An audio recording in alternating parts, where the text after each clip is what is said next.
Ladies and gentlemen, welcome back to another episode of Couple of Nukes. As always, I'm your host, Mr. Whiskey, and I am in my final episode of post-Japan traveling podcasting, which means just in advance, I apologize for the lighting and audio not being the normal standard. I'm not in my studio, but still making these episodes happen because they are about impacting and saving lives.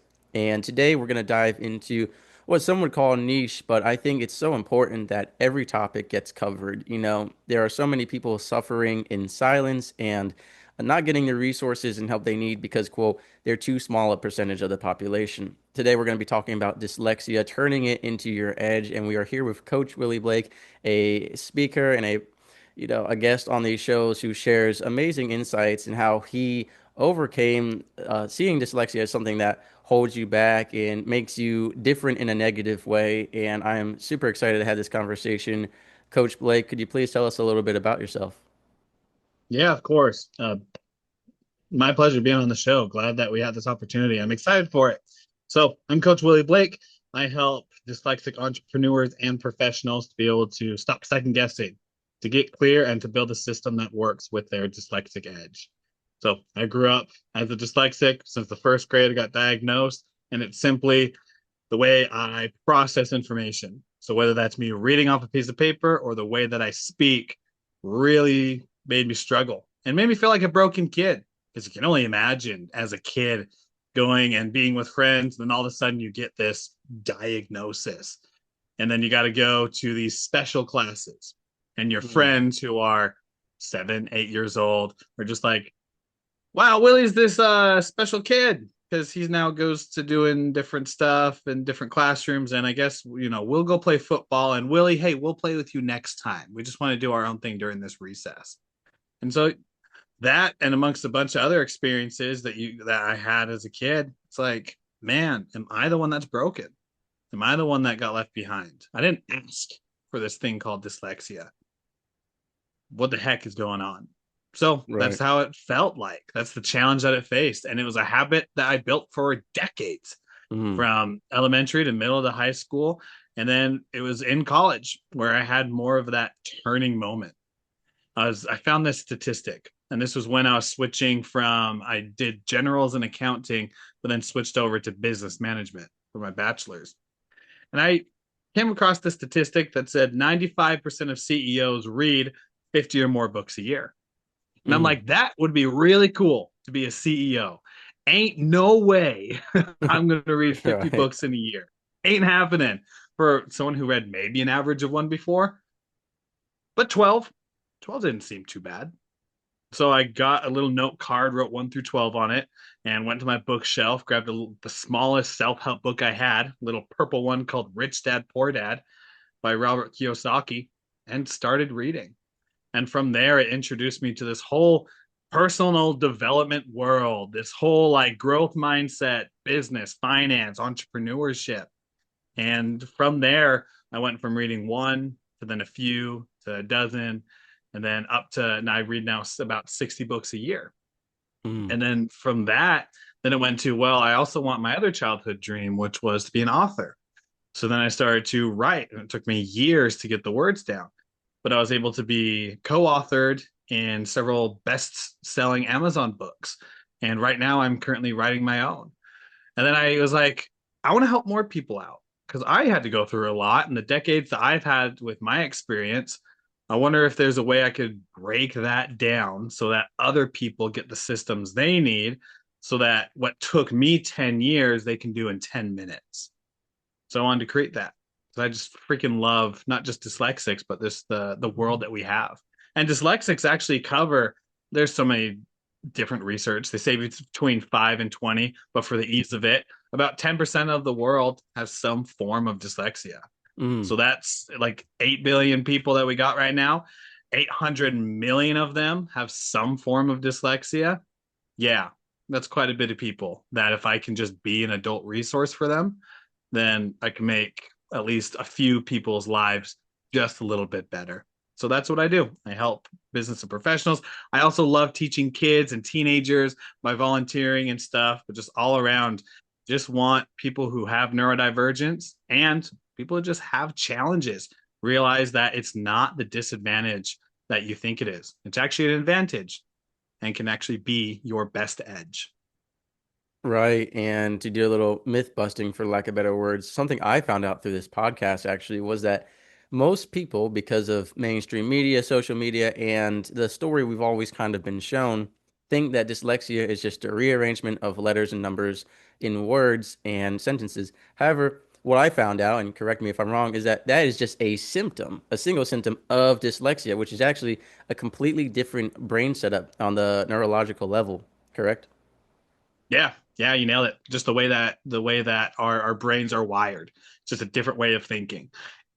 Other people can go from like their house to Walmart, point A to point B, and just take one road. Ours is full of traffic, full of construction. Ain't no way we can do it. So we got to take that route, see more scenic route, but we always eventually get there. Right. And so, along those lines, to clarify for anyone to not be misleading, this is not about the elimination of dyslexia, but total management of it, correct? Yeah, yeah. I'm gonna have it my entire life. Everyone who has it, it's not something that you can change. And I've learned that because it's not something you can change, it's also not something that I am. Because when I label it as I am this, well, then Mm, it's like, well, I can't control it. Nothing I can do about it. But if I just say, I have this, I have dyslexia, well, then you regain that power back. right. Same thing with someone who's trying to lose weight. I've had my experience. I've been doing a 75 hard lately and trying to lose some weight. I don't, I'm people who label themselves as I have or I am fat, knock that off because instead it's I have fat. So if you have fat, that means you can take it off. Same with people who say that they're lazy. You're not lazy, you just do lazy things. And so that means that you can just change the things that you do, and then that'll help you not be lazy. So taking off that label of I am this to then I just have it. And so I get to control it helps us re get that we get to choose what we want in our life. Right, from that permanent and inevitable mindset to we can do something with this. I think that's so important. And one of the things that we will get into is, just speaking of neurological science and the way the brain works, we know, especially with all the new studies coming out and years of research, that what we hear as a child profoundly shapes our brain. When it comes to that scientific level, when it comes to our feelings and beliefs around alcohol, around religion, around most importantly ourselves. So you talk about I don't even want to say kids maliciously do it. Some kids do. But the outcastment you felt, the a difference you felt, and I know we've done a lot of work as a society to change the way we speak about people with those mental and physical disabilities. We've changed the way we talk about them, but there's still, of course, a lot of bullying and unintentional outcastment. You talk about being diagnosed very young. How did that feel? Like, I mean, at that age, do you even understand what's being said to you, and how do you process that? Did your parents help you, or were you kind of left to your own? Yeah. My parents did help me. My parents were great, awesome people who helped me. But man, it sucked. It sucks because I remember being out on the playground playing with my friends, and then they're just like, yeah, I don't really care about what you have. Like, why the heck do you read so slow? Why, when you stand up, why does it take you forever to say a sentence when I can read several paragraphs by the time you read a sentence out? And in the kid's mind, you're like, well, that's just how it is. That's just how I am. I can't do it.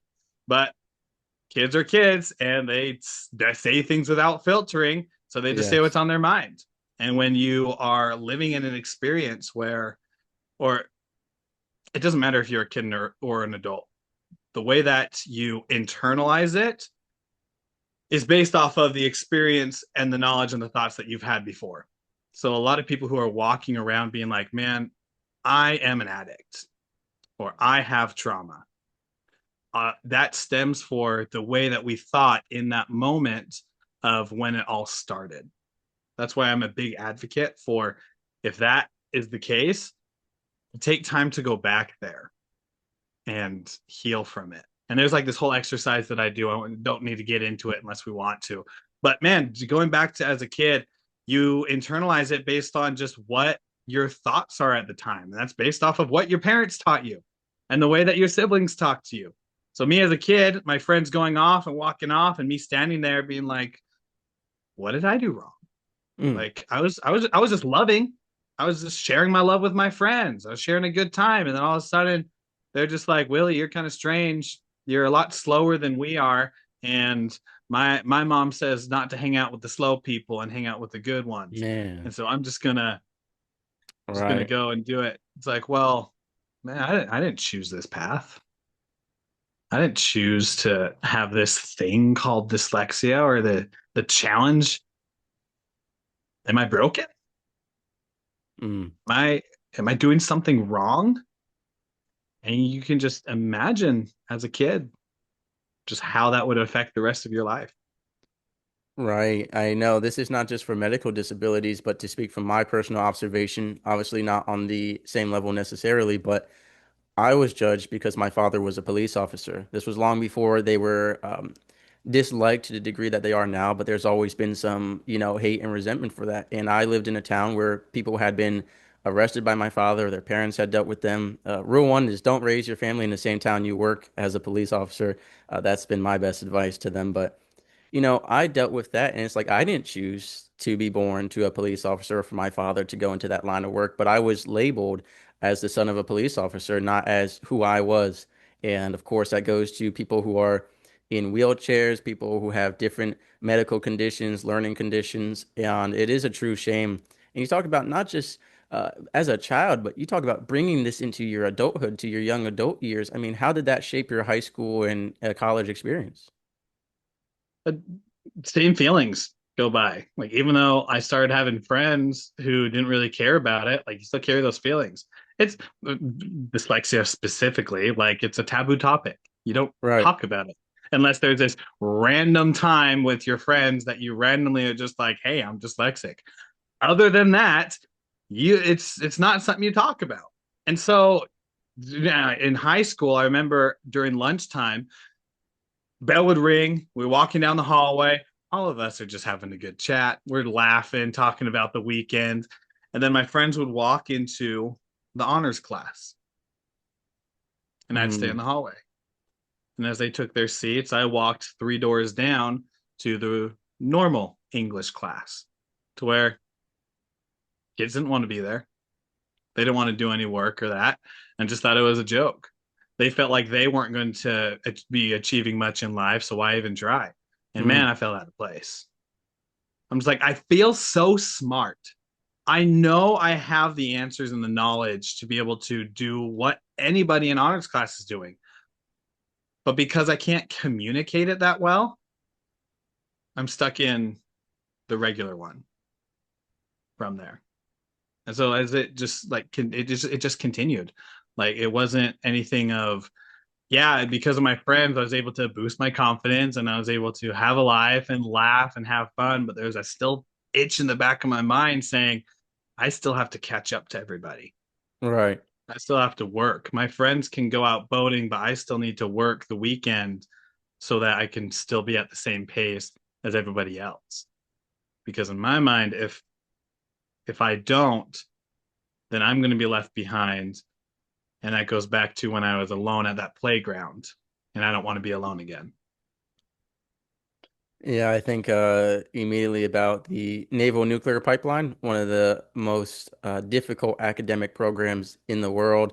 High suicide rate, high stress rate. I went through that pipeline with people, and there if you're falling behind or struggling to keep up, it's not like, oh, I have to stay here and do extra work or I can go hang out. It's mandatory. You have hours assigned to stay in the building and study why everyone gets to leave this windowless, cold military building and go and do what they can do in their very limited free time. And so, that academic divide can be so damaging, wondering if people are secretly disliking us for our academic abilities, like, oh, so and so couldn't join us this weekend because of XYZ. And one thing I want to talk about, at least because of all the podcasting I've done, working with helping people, serving people, I have the mindset now that if someone in my friend group came out with dyslexia, and I don't want to say came out like it's a bad thing, but they decided to be Yeah, vulnerable and share that with us, I think a lot of us don't know what to say, or we don't acknowledge it, or we kind of just acknowledge it. And in a way that doesn't make the person seem like you're pitying them or that they're powerless, I think it would be great to, my mindset is to say, thank you for sharing that. Is there anything I can do to help or to support you? And I think that goes a long way with any condition that if anyone is sharing something vulnerable like that to you, I know it can be awkward or uncomfortable. Acknowledgement and listening is a huge, great thing to do. And then to go a step further and say, what can I do to support you or help you? I think that is really powerful and something we need to instill in our children to do for one another. And as adults, something we need to work on doing. exactly. You're right on the money. Like that's why I love podcasts like these. That's why I love individuals like yourself, because we just talk about the hard topics. And the way for us to feel, to get that emotional breath, for us to finally feel this relief, this burden taken off of us, is to actually share it. Like there's a reason why we read scriptures in the light, but watch porn in the dark. Mm-hmm. It's because we're trying Mm-hmm. to hide ourselves from the bad that we're doing. But man, in the light, we'll share. We'll share scriptures. We'll share everything, but we got to keep our secrets hidden. And Mr. Whiskey, with the people that with yourself and the people that you've probably seen this too.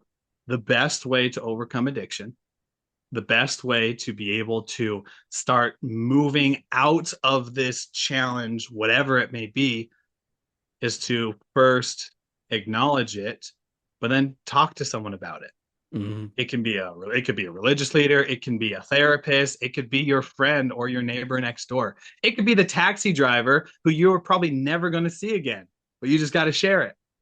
But getting it out into the light, that's what like starts to weaken that quote unquote Right. darkness inside. That's what weakens that secret. So I'm that's why I share with people. It's like as we talk about this more and more, and again, that's why I love platforms like this. It gives people a chance to be like, okay, I'm not the only one that's going through this.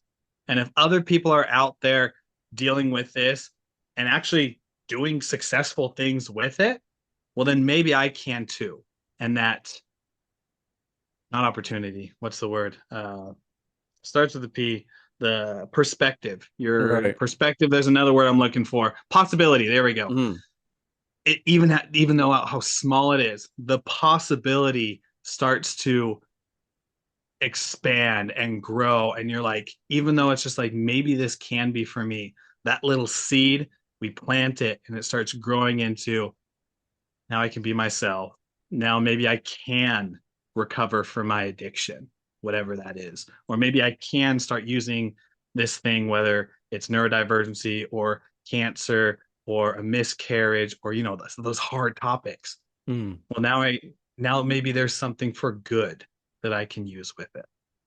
I agree 100%. Something we've said on this show and on many shows, myself as a guest and many guests on the show, we recover loudly so others don't die quietly. And I think that's a very powerful quote. Like you said, shedding the light on it. And if you are someone who is struggling to share it with someone, whether it's a stranger or someone close, I highly encourage writing it down as a good first step. It's not the entire same as sharing it and having that dialogue for being heard or having conversation.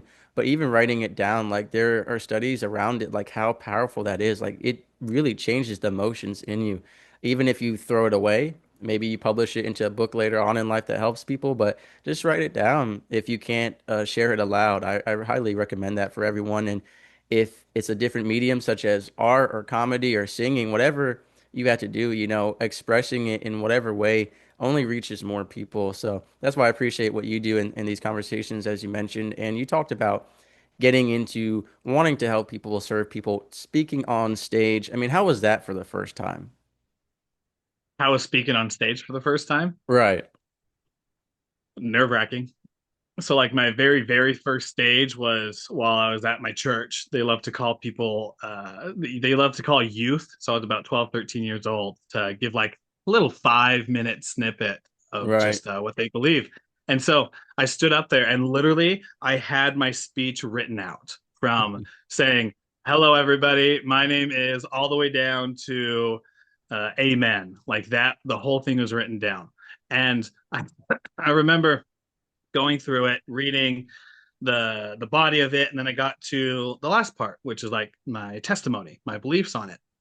And I remember looking up, and there's probably like maybe 100 people that were in the congregation. But I remember looking up and then looking straight back down and just feeling like this impact in my heart, just All like, oh right. my goodness, I'm actually standing up here talking. And then had to read my own beliefs that I put down on paper to finish the speech. And so it was yeah, that first one was in a sense nerve-wracking and definitely an experience. For sure, I've also spoke on stage, but before I did that, I actually did stand-up comedy. If you want to make Huh? speaking seem easy, go try do stand-up comedy first. See, if you're speaking, giving a talk, and people are just sitting there quietly absorbing it, you can tell yourself like, okay, they're just listening. You go up there, tell some jokes, and no one laughs or says a word. You're like, oh no, they're not getting it at all. I mean, talk about that was like I had at least a couple of jokes in the past that didn't land right because of the audience or my delivery, and it's just silence, and it is killer. Like I prefer talking 100%, but worse than comedy, I think is at least in my case because of my vocals is singing. Singing in front of people. Like comedy, you can kind of like improv, make it up, recover, do a good enough job. Singing, like if you mess up, for the most part, people are gonna know. But some people say they prefer singing because if you did good or bad, you're leaving the stage by the time anyone can express it. You're out of there. But I'm sure you feel the same way as me, which is going up there on stage, whether it goes well or it doesn't meet our expectations or what we want to do, as long as we impact that one person, that's what matters. I've had some people write out to the show and say, "Thank you, this episode changed my life." And I've also had a lot of people write negative things that I won't share, about everything they can possibly degrade for no reason. My hat, my appearance, my speaking, my topics, whatever they can, but you and I both do it for the same reason, is to help other people. And it's all about that one person sometimes. So I encourage everyone, if you want to passionately pursue something and you're afraid, you got to focus not on the negativity. We are biased in our brains to focus on that, but you got to focus on what's that one life I could save. And when I say save, sometimes it is from a suicide. A single conversation can stop a suicide. It could stop an addiction. It can change the way someone learns and believes about things. It's true. It was the one of my good friends. I'm a partner with him in a business that we're doing, and he focuses on people who commit suicide and people Mm. who take their lives. And he told me about that the best way, well, at least one of the best ways to be able to talk people down from where they're at, you can say, is to actually talk about it, to ask them what's going on in your mind. Tell me why you're sad. Tell me why you're depressed. And to like genuinely sit there and listen and let them talk about the thing that could have put them over the edge. And but that's so counterintuitive to what we think because we're just like, oh, if something bad happens, let's just not talk about it. Let's just Mm. avoid it. We want to focus on the silver lining. We want to talk about the good stuff that's going on. And if we focus on the good, well, then the bad will just melt away. Cool. Cool for some. But for most things, talking about the actual problem, talking about, and I even just, I don't even want to use the word problem, but just talking about the actual thing gets people down from the edge and helps people again take that emotional breath from themselves to where they realize that really it's just a small step that they can take to start recovering, quote unquote recovering from it. And that's what it is. And I love how as you were talking that it really came up of we do simple small steps. Mm. Simple, like what is the next natural step that you can take to whatever direction you're aiming for. And that's all you got to do. If you're better than you were yesterday, then let that be enough. Right. Just do something, just little small thing. If you're working out, do a push up. If you're trying to get more spiritual, take a 5-minute walk or read one scripture. If you're trying to like work on your finance, out of your paycheck that you have, save $1. That's it. It's the small things that help us get the results that we want, not these big, huge moments. Big, huge moments are Right. awesome. Just like the stand-up comedy, going up on like a big stage and having those big moments, they're awesome. But the ones that get us the confidence to go forward are the wins that we have each day. And I always say, let's break it down as small as we can, so that instead of just saying, yeah, we had one cool win today, it's like, no, I had 20 wins within that one big win. And Mm. man, I'll take 20 wins over one win any day.